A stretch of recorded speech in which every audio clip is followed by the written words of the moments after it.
Ebbaluwa ya Yokaana ey'olubereberye, essuula esooka. Ennyanjula. Ekyabaawo okuva ku lubereberye, kye twawulira, kye twalaba n'amaaso gaffe, kye twatunuulira, era engalo zaffe ze kyakwatako, ebya kigambo eky'obulamu. Obulamu obwo bwalabisibwa, naffe ne tulaba, era tubategeeza, era tubabuulira mmwe obulamu obwo obutaggwaawo, obwabaawo awali Kitaffe, ne bulabisibwa gye tuli. Kye twalaba ne tuwulira, kye tubabuulira nammwe mulyoke musse ekimu naffe, era naye okussa ekimu kwaffe kuli ne Kitaffe era n'Omwana we Yesu Kristo, n'ebyo tubiwandiika ffe, essanyu lyaffe liryoke lituukirire, okunaazibwako ebibi. Ne kino kye kigambo kye twawulira ekyava mu ye, era kye tubuulira mmwe, nga Katonda gwe musana, so mu ye temuli kizikiza n'akatono. Bwe twogera nga tussa kimu naye, ne tutambulira mu kizikiza, tulimba ne tutakola mazima, naye bwe tutambulira mu musana nga ye bw'ali mu musana, tussa kimu ffekka na ffekka, n'omusaayi gwa Yesu Omwana we gutunaazaako ekibi kyonna. Bwe twogera nga tetulina kibi, twekyamya ffekka, so nga n'amazima tegali mu ffe. Bwe twatula ebibi byaffe, ye wa mazima era omutuukirivu okutusonyiwa ebibi byaffe, n'okutunaazaako byonna ebitali bya butuukirivu. Bwe twogera nga tetwonoonanga, tumufuula mulimba, so nga n'ekigambo kye tekiri mu ffe.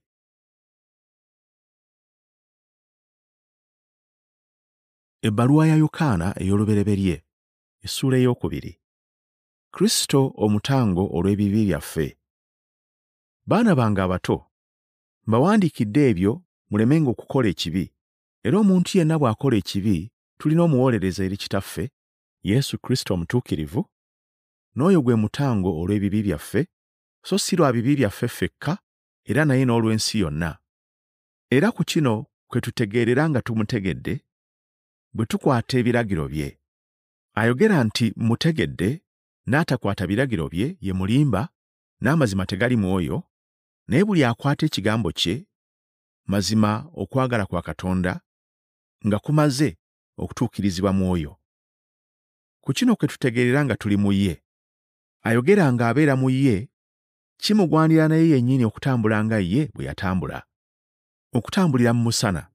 Abaagalwa, sibawandiikira kiragiro kijja, wabula ekiragiro eky'edda, kye mwalina okuva ku lubereberye, ekiragiro ekyo eky'edda kye kigambo kye mwawulira.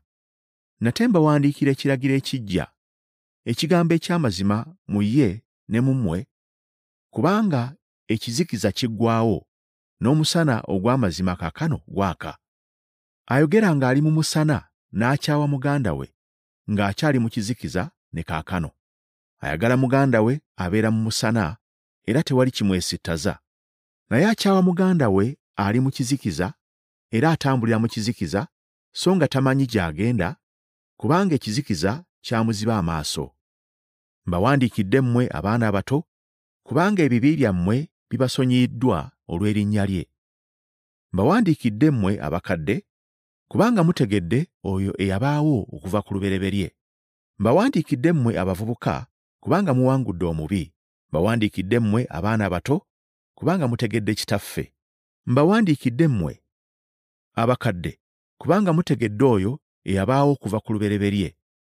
Mbawandiikidde mmwe abavubuka, kubanga mulina amaanyi, n'ekigambo kya Katonda kibeera mu mmwe, era muwangudde omubi.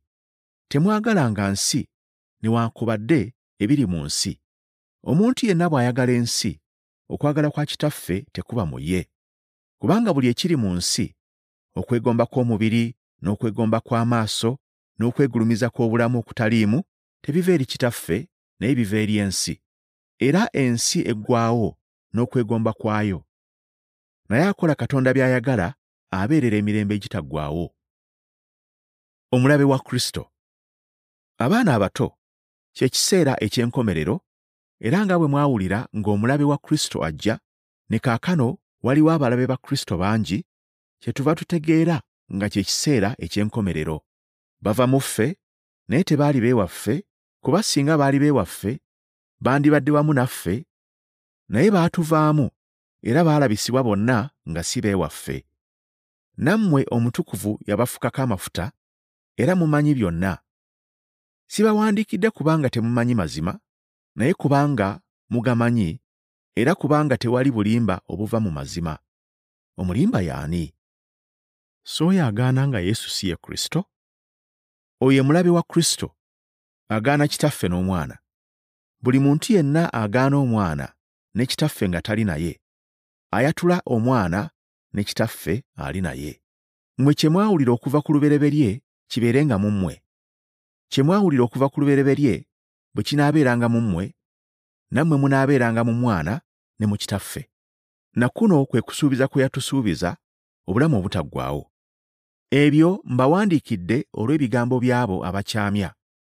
Nammwe okufukibwako amafuta kwe mwaweebwa okuva gy'ali kubeere mu mmwe, so temwetaaga muntu yenna okubayigirizanga, naye okufukibwako amafuta kwe kubayigiriza mu bigambo byonna, era kwa mazima so si bulimba, era nga bwe kwabayigiriza mubeerenga mu ye.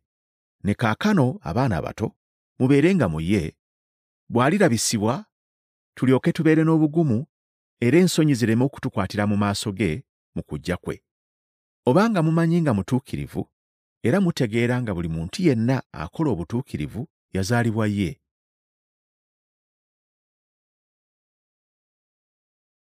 Ebbaluwa ya Yokaana ey'olubereberye, essuula ey'okusatu. Abaana ba Katonda, mulabe okwagala bwe kuli okunene Kitaffe kwe yatuwa, ffe okuyitibwanga abaana ba Katonda, era bwe tuli. Ensi kyeva erema okututegeera, kubanga teyamutegeera ye.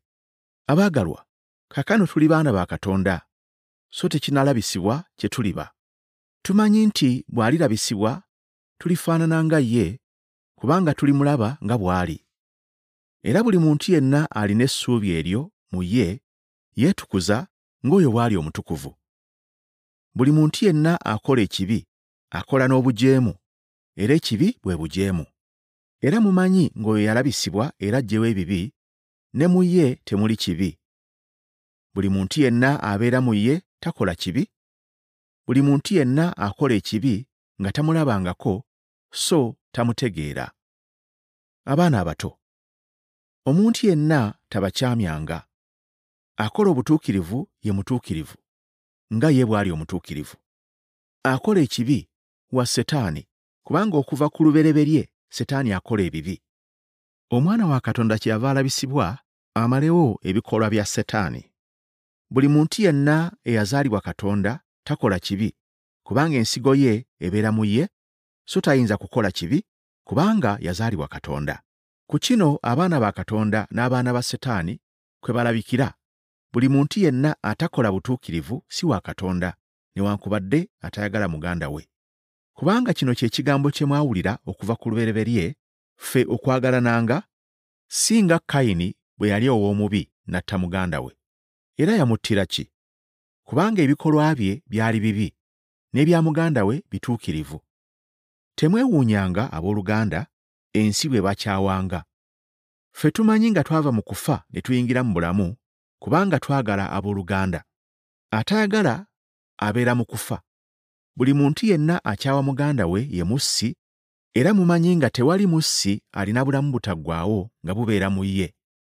Ku kino kwe tutegeerera okwagala, kubanga oyo yawaayo obulamu bwe ku lwaffe, naffe kitugwanira okuwaayo obulamu bwaffe ku lw'abooluganda.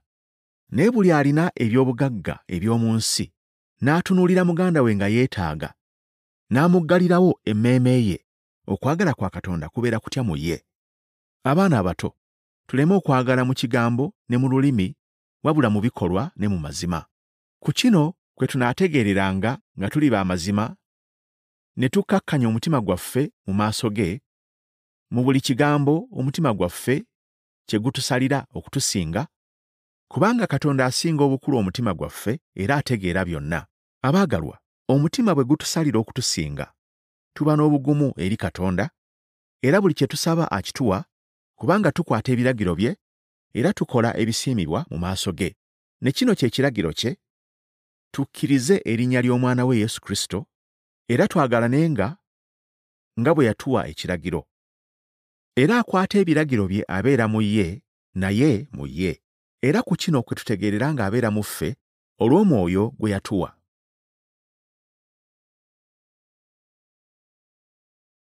Ebbaluwa ya Yokaana ey'olubereberye, essuula ey'okuna.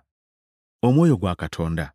Abaagalwa, temukkirizanga buli mwoyo, naye mukemenga emyoyo, obanga gyava eri Katonda, kubanga bannabbi ab'obulimba bangi abafuluma mu nsi.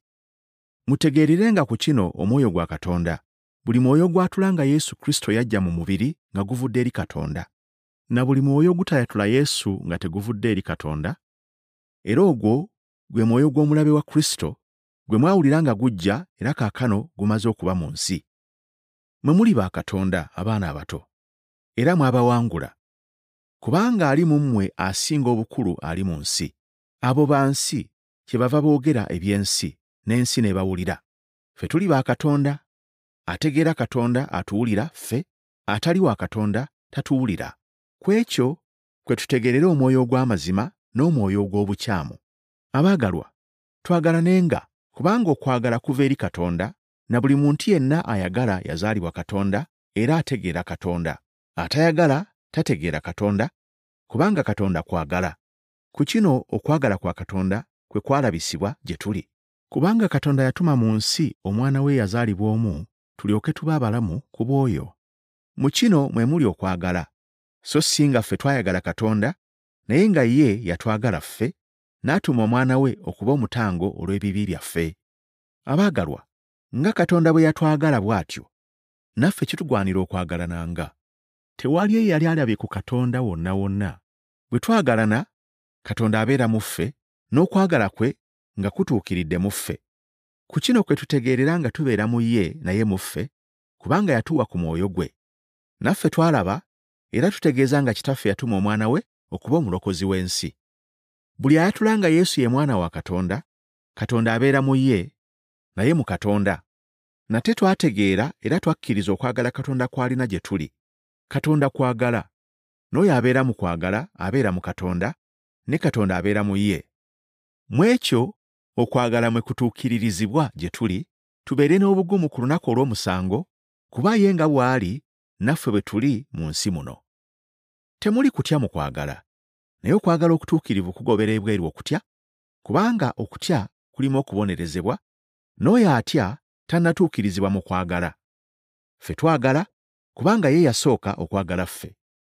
Omuntu bw'ayogera nti njagala Katonda, n'akyawa muganda we, mulimba, kubanga atayagala muganda we gwe yali alabyeko, Katonda gw'atalabangako tayinza kumwagala. Era tulina ekiragiro kino ekiva gy'ali. Ayagala Katonda, ayagalenga ne muganda we.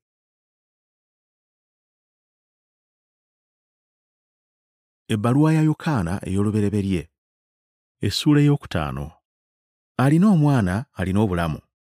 Buli muntu yenna akkiriza nga Yesu ye Kristo, ng'azaaliddwa Katonda, na buli ayagala eyazaala, ayagala n'oyo gwe yazaala. Ku ekyo kwe tutegeerera nga twagala abaana ba Katonda, bwe twagala Katonda ne tukola ebiragiro bye. Kubanga kuno kwe kwagala kwa Katonda, ffe okukwatanga ebiragiro bye, era ebiragiro bye tebizitowa, kubanga buli ekyazaalibwa Katonda kiwangula ensi, era kuno kwe kuwangula okuwangula ensi, okukkiriza kwaffe. Era awangula ensi y'ani?